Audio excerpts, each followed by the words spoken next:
Selamat pagi semuanya. Perkenalkan, nama saya Jennifer Olivia Anissa Putri. Hari ini saya akan mencoba untuk mempresentasikan mengenai materi kedua, yaitu kewirausahaan pada era revolusi industri 4.0.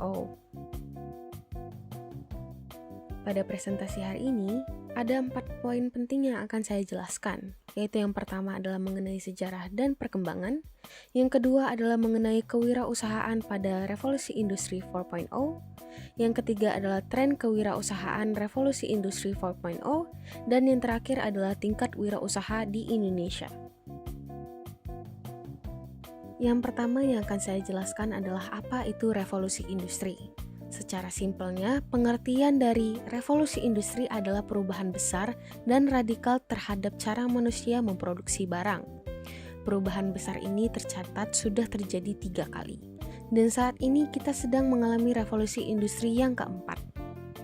Setiap perubahan besar ini selalu diikuti oleh perubahan besar dalam bidang ekonomi, politik, bahkan militer dan juga budaya. Sudah pasti ada jutaan pekerjaan lama menghilang dan jutaan pekerjaan baru yang muncul. Kasarnya, beberapa hal yang semulanya begitu sulit, begitu lama, begitu mahal dalam proses produksi, mendadak menjadi mudah, cepat, dan juga murah. Selanjutnya adalah sejarah perkembangan revolusi industri. Wirausaha secara historis sudah dikenal sejak diperkenalkan oleh Richard Castellan pada tahun 1755.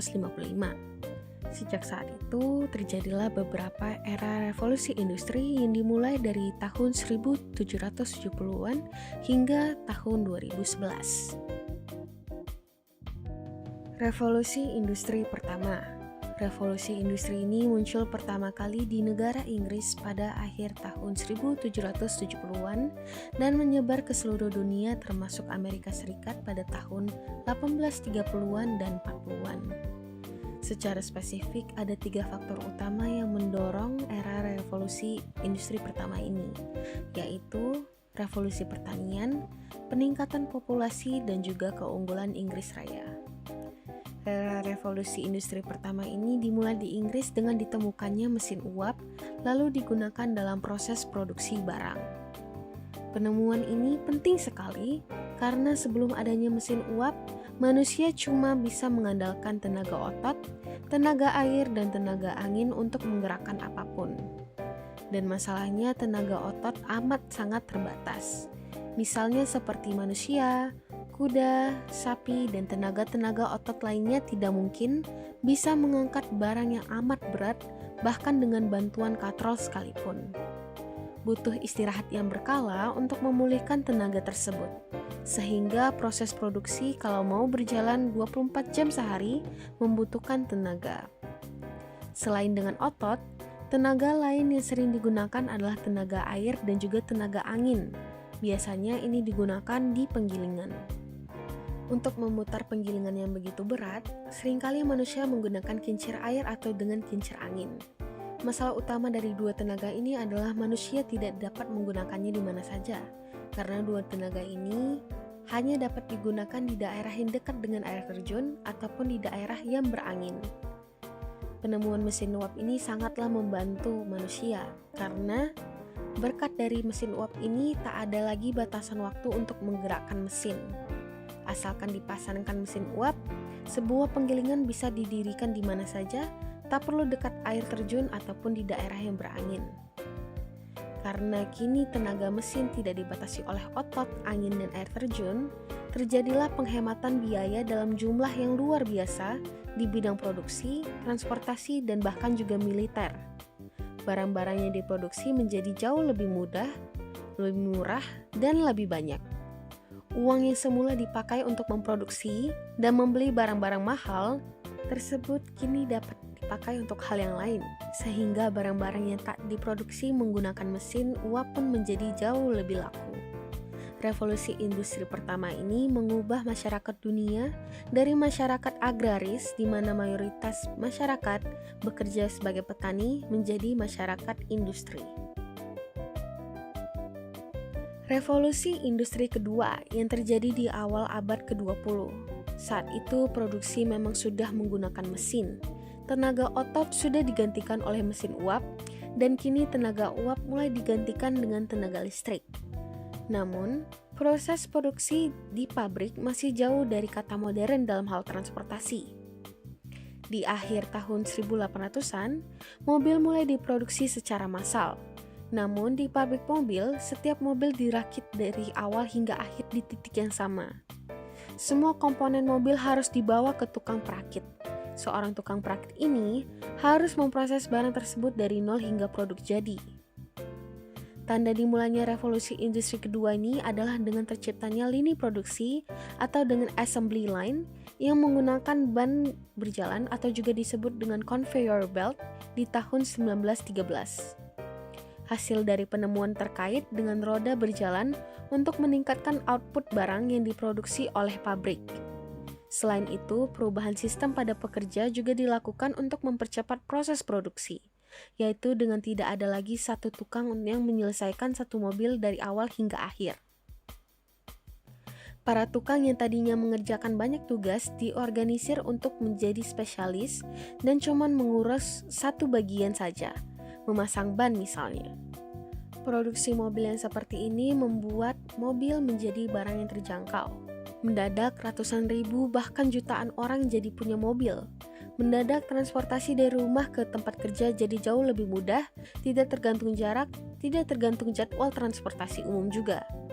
Ini menyebabkan munculnya daerah yang disebut dengan suburb atau pinggiran, yaitu perumahan yang muncul di pinggir kota, bukan di pusat kota. Akibatnya, jutaan mobil ini butuh garasi, tempat parkir, bengkel ganti oli, bengkel ganti ban, tukang cuci mobil, dan 1001 hal yang tidak terpikir sebelumnya. Itu baru mobil, belum juga produksi yang menggunakan conveyor belt ini menurunkan waktu dan biaya produksi di banyak bidang lainnya. Revolusi industri kedua ini juga berdampak pada kondisi militer di Perang Dunia Kedua. Meski bisa dikatakan bahwa peristiwa revolusi industri kedua ini sudah terjadi di Perang Dunia Pertama, di Perang Dunia Kedua inilah efeknya benar-benar terasa, di mana ribuan tank, pesawat, senjata-senjata tercipta dari pabrik-pabrik yang menggunakan lini produksi dan juga ban terjalan. Ini semua terjadi karena adanya produksi massal atau mass production, di mana perubahan dari masyarakat agraris menjadi masyarakat industri boleh dibilang berubah menjadi masyarakat yang komplit. Revolusi industri ketiga yang dimulai pada tahun 1970-an ditandai dengan adanya mesin yang bergerak dan berpikir secara otomatis, yaitu komputer dan juga robot.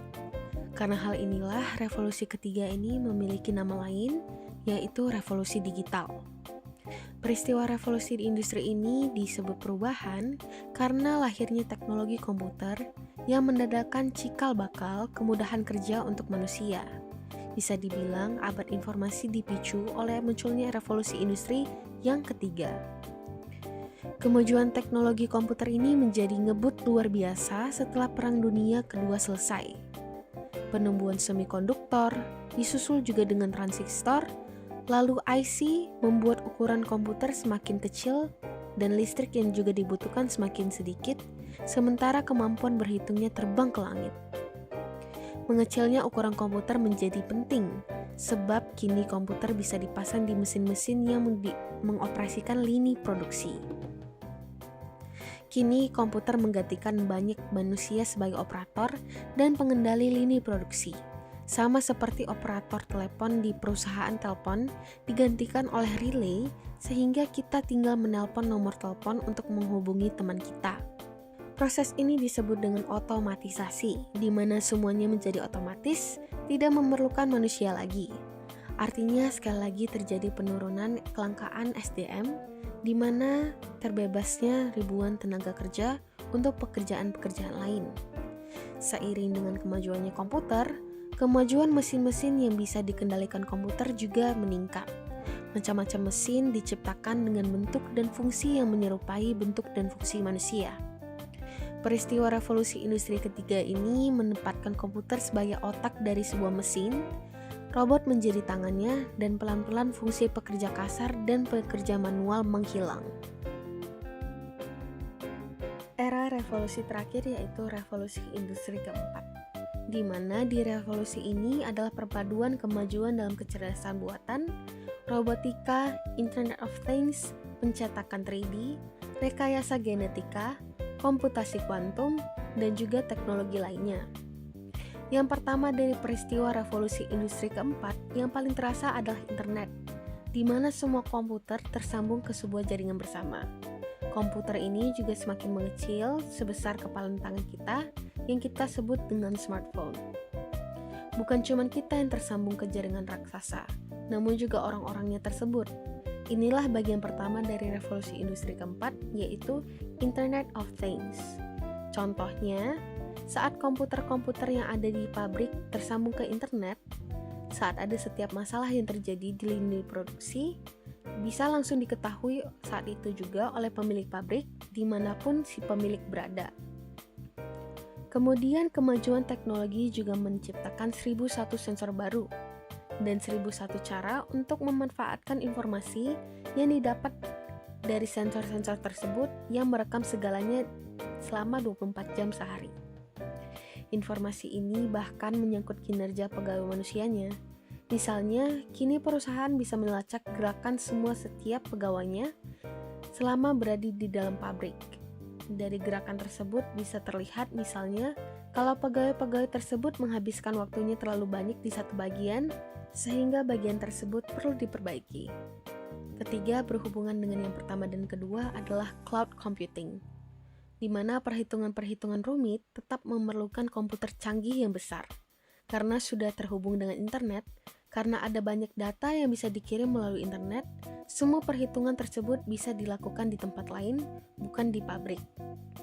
Jadi semisalnya sebuah perusahaan yang mempunyai 5 pabrik di 5 negara yang berbeda, tinggal membeli sebuah software komputer untuk mengolah data yang diperlukan secara bersamaan untuk kelima pabriknya, sehingga tidak perlu lagi untuk membeli 5 software komputer untuk melakukannya secara terpisah.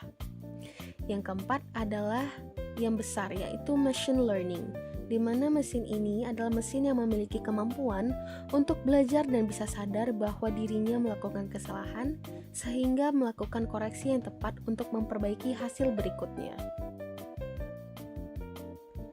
Kewirausahaan di revolusi industri 4.0. Kewirausahaan pada revolusi industri 4.0 ini adalah tentang menghadapi tantangan yang kompleks dan memanfaatkan peluang yang tak terbatas. Era ini memungkinkan inovasi yang luar biasa dan juga pertumbuhan bisnis yang signifikan, tetapi juga membutuhkan adaptasi yang cepat dan kemampuan untuk berubah. Selanjutnya saya akan menjelaskan mengenai tantangan, peluang, dan juga strateginya.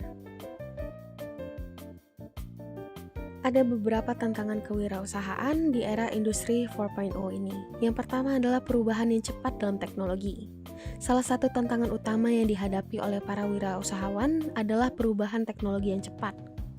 Di era industri 4.0 ini, teknologi terus berkembang dan wirausahawan harus terus memantau perkembangan ini agar tidak tertinggal. Teknologi yang baru hari ini bisa menjadi usang dalam waktu yang singkat, sehingga adaptasi konstan menjadi kunci. Yang kedua adalah persaingan yang intensif.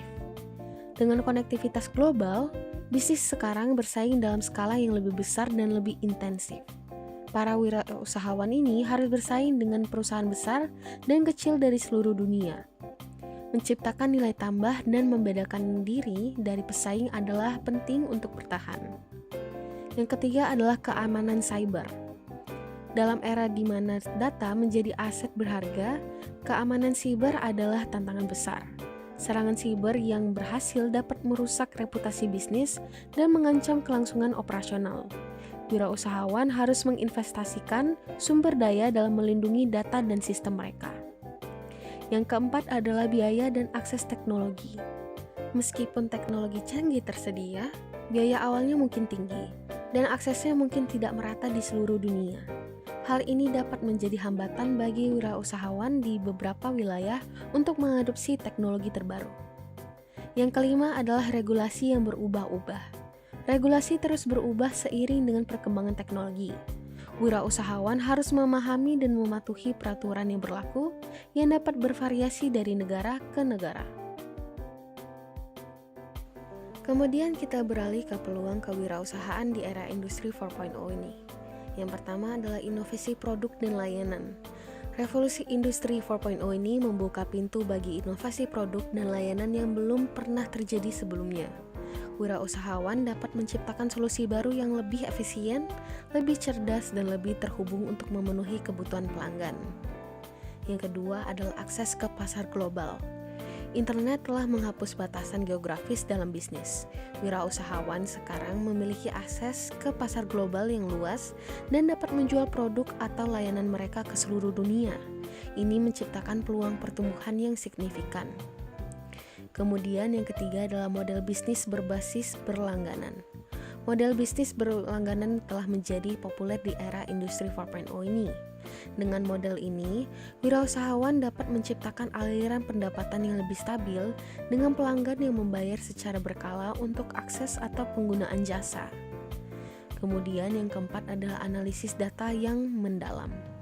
Data yang dikumpulkan dari berbagai sumber dapat digunakan untuk memahami lebih baik perilaku pelanggan, tren pasar, dan efisiensi operasional. Ini memberikan wirausahawan wawasan yang berharga untuk pengambilan keputusan yang lebih baik. Kemudian yang kelima adalah kolaborasi dan kemitraan. Kolaborasi antara perusahaan atau individu semakin penting dalam revolusi industri keempat ini. Platform ekonomi berbagi dan kerjasama antar perusahaan dapat menciptakan peluang baru untuk pertumbuhan. Kemudian yang keenam adalah fleksibilitas dalam operasi. Wirausahawan dapat mengadopsi model bisnis yang lebih fleksibel dan responsif terhadap perubahan pasar. Mereka dapat dengan cepat menyesuaikan produk dan layanan mereka berdasarkan umpan balik atau feedback pelanggan dan perubahan tren. Kemudian yang terakhir adalah pengalaman pelanggan yang lebih baik. Penting untuk memahami dan memenuhi ekspektasi pelanggan dengan baik. Era industri 4.0 ini memberikan peluang untuk menciptakan pengalaman pelanggan yang lebih baik melalui teknologi seperti chatbox, personalisasi, dan layanan pelanggan yang lebih efisien. Yang terakhir adalah strategi kewirausahaan di era industri 4.0. Yang pertama adalah pendidikan dan pelatihan yang terus-menerus. Karena teknologi terus berkembang, wirausahawan perlu menjalani pendidikan dan pelatihan yang berkelanjutan untuk tetap relevan. Memahami perkembangan terbaru dalam teknologi dan bisnis itu sangatlah penting. Kemudian yang kedua adalah fokus pada inovasi. Wirausahawan harus mendorong inovasi dalam bisnis mereka. Ini bisa berarti menciptakan produk baru atau juga meningkatkan proses operasional atau juga dengan mencari cara baru untuk berinteraksi dengan pelanggan. Kemudian yang ketiga adalah manajemen risiko yang cermat. Dalam menghadapi perubahan yang cepat, manajemen risiko yang cermat adalah kunci. Wirausahawan harus memiliki rencana darurat dan fleksibilitas dalam operasi mereka untuk mengatasi ketidakpastian. Kemudian yang keempat adalah membangun jaringan dan kemitraan.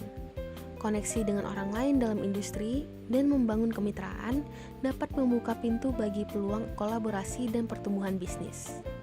Kemudian yang kelima adalah penggunaan data dengan bijak. Wirausahawan harus memanfaatkan data dengan bijak untuk mengambil keputusan yang informasional. Ini melibatkan pengumpulan, analisis, dan tindakan berdasarkan data yang relevan. Selanjutnya saya akan menjelaskan mengenai tren kewirausahaan dalam revolusi industri 4.0. Tren ini mencerminkan perubahan-perubahan dramatis dalam cara bisnis dan inovasi yang dilakukan dalam era ini. Beberapa tren kewirausahaan yang dominan adalah, yang pertama adalah kecerdasan buatan AI dan pembelajaran mesin. AI dan pembelajaran mesin telah mengubah banyak aspek bisnis, termasuk otomatisasi tugas rutin, analisis data yang lebih baik, serta pengambilan keputusan yang lebih cerdas. Kemudian yang kedua adalah Internet of Things, di mana IoT ini memungkinkan perangkat untuk terhubung dan berkomunikasi melalui internet. Ini membuka peluang baru untuk wirausahawan dalam sektor seperti perawatan kesehatan, manufaktur, transportasi, dan banyak lainnya untuk mengembangkan solusi yang terhubung dan berbasis data. Yang ketiga adalah Big Data Analytics, di mana data adalah aset yang berharga dalam revolusi industri yang keempat. Wirausahawan ini dapat menggunakan analisis data yang mendalam untuk mendapatkan wawasan tentang perilaku pelanggan, tren pasar, dan juga efisiensi operasional. Yang keempat adalah pembelajaran dan pelatihan online, di mana pendidikan dan pelatihan online telah berkembang pesat. Wirausahawan menciptakan platform pembelajaran online, kursus, dan pelatihan yang memanfaatkan teknologi untuk menyampaikan pengetahuan dan keterampilan pada audiens global. Kemudian yang kelima adalah ekonomi berbagi dan kolaboratif, di mana platform ekonomi seperti Airbnb dan Uber dan juga Gojek telah membuka peluang bagi wirausahawan untuk berpartisipasi dalam ekonomi berbagi. Ini memungkinkan individu untuk memanfaatkan aset mereka sendiri untuk menghasilkan pendapatan tambahan. Kemudian ada juga e-commerce, di mana e-commerce telah mengubah cara kita berbelanja dan juga menjual produk. Wirausahawan ini dapat dengan mudah memulai bisnis global dan mencapai juga pasar global. Kemudian ada namanya cryptocurrency, di mana teknologi yang mendasari cryptocurrency seperti Bitcoin telah membuka peluang baru dalam transparansi keamanan dan otomatisasi kontrak cerdas. Wirausahawan ini dapat mengembangkan aplikasi blockchain untuk berbagai industri. Kemudian ada juga fintech atau pembayaran digital dan keuangan teknologi, di mana fintech ini telah mengubah cara transaksi keuangan yang dilakukan. Wirausahawan dapat menciptakan solusi fintech yang memudahkan akses ke layanan keuangan. Yang terakhir, saya akan menjelaskan mengenai tingkat wirausaha di Indonesia. Pada tahun 2023, pemerintah menaikkan alokasi kredit usaha rakyat atau KUR dari 373 triliun rupiah menjadi 450 triliun rupiah. Hal ini didorong dengan peningkatan alokasi kredit itu untuk pengusaha milenial, UMKM muda, atau anak muda yang baru memulai usaha. Jumlah pengusaha atau wirausaha di Indonesia ini masih terbilang rendah. Catatan Kementerian Koperasi dan UKM ini mencatat bahwa Indonesia baru mencapai rasio kewirausahaan sebesar 3,47%. Padahal, rasio kewirausahaan menjadi prasyarat Indonesia untuk menjadi negara maju pada 2045, sehingga Indonesia harus dapat memiliki rasio entrepreneur atau wirausaha sebesar minimal 4% dari populasi penduduk. Sebagai perbandingan, saat ini Singapura rasio kewirausahaannya sudah mencapai 8,6% dan Thailand memiliki rasio kewirausahaan di atas 4%. Selain dukungan dalam kemudahan mengakses permodalan, penting juga memberikan sejumlah keterampilan para pengusaha muda dan pemula sesuai dengan bidang usaha yang digelutinya. Bermunculannya pengusaha-pengusaha muda di Indonesia ini akan berdampak juga pada pembukaan lapangan kerja yang mampu memberi kesempatan kerja kepada masyarakat luas. Sehingga upaya mencetak para pengusaha muda di sektor UMKM merupakan langkah strategis dalam proses menggerakkan perekonomian nasional, sekaligus ikut menjadi bagian upaya mewujudkan Indonesia menjadi negara maju pada tahun 2045 mendatang. Sekian presentasi dari saya. Saya mohon maaf apabila ada kesalahan sepatah dua kata dalam penjelasan saya. Saya berharap materi yang sudah disampaikan dapat menjadi ilmu yang bermanfaat untuk kita semua. Terima kasih.